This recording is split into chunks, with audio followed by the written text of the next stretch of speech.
Yun, perfect. Let's go. Actually, sir, kami lahat Don't touch. kumukuha rin po, sir. Ay, talaga. And then, yan, may mga Good afternoon. Okay, isla. Magandang araw po sa inyong lahat. So, nandito naman tayo ngayon sa, sa White Beach. So, ngayon mga isla, medyo mababa na yung araw natin. Makaroon tayo ng sunset. So, good news kasi po yung weather natin, kumalma na yung bagat. So, lutay ngayon mga isla. So, mababa yung, yung tubig. Tapos, yung hangin, wala lang masyadong hangin, wala na. Tapos na yung habagat. Next week naman magabagat mga isla.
Mga isla, pansin niyo po na konti lang yung turista natin ngayon.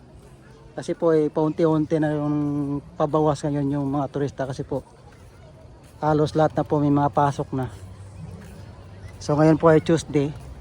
So konti lang yung turista natin. Baka Friday pa yung babalik din nila.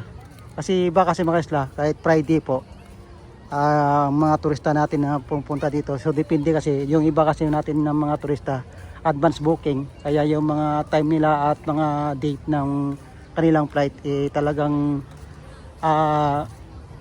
mostly Friday yung punta nila dito.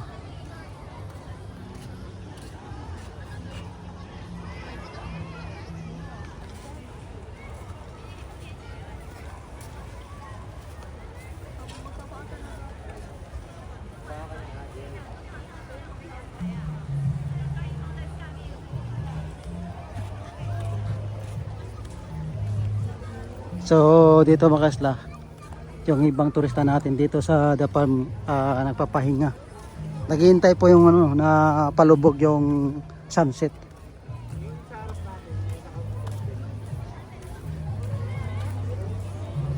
Tahimik yung natin yung mga isla. Walang masyadong na ngayon, wala lang beach bar, wala lang party. So back to normal na.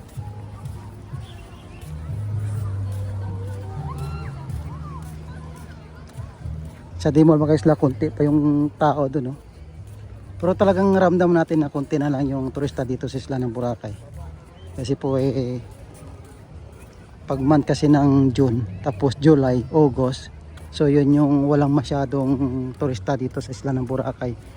So depende lang po kung mayroon tayong Korean sana at saka yung Chinese, yun yung nabubuhay dito sa isla ng Boracay na may mga turista kahit papaano po.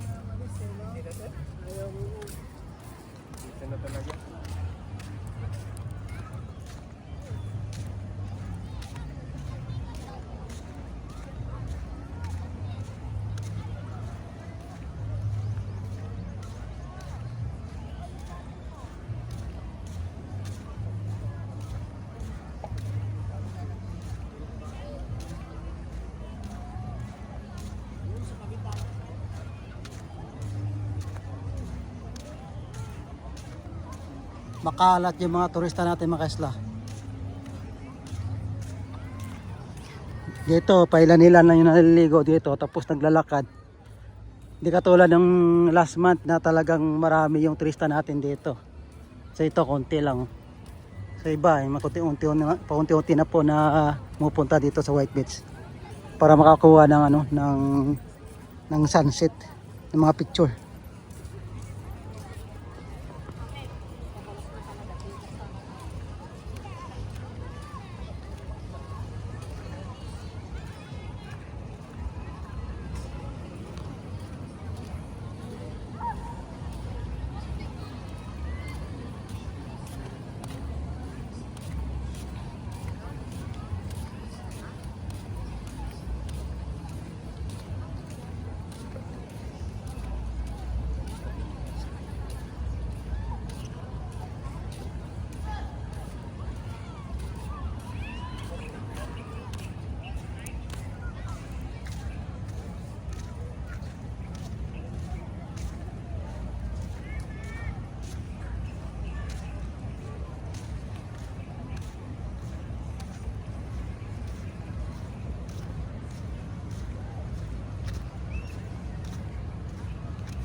Medyo makonti din tao pagkasla sa ano, sa Station 3. Talagang konti lang yung mga turista tayo ngayon.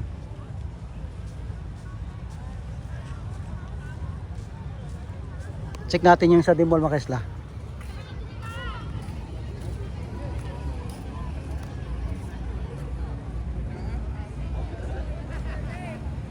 Ayun, konti na rin yung tao doon.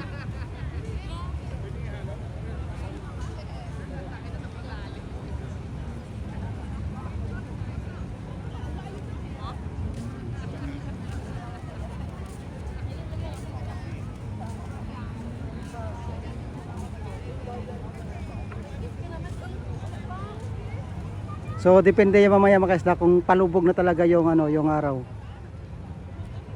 Kasi yung iba natin turista kasi doon pa sa ibabaw ng mga restaurant, doon sa ibabaw, doon sa ibabaw nakatambay.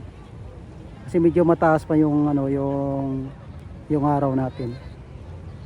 Nihintay lang mga baba yung ano, yung araw para makaroon tayo ng sunset. Mataas pa yan.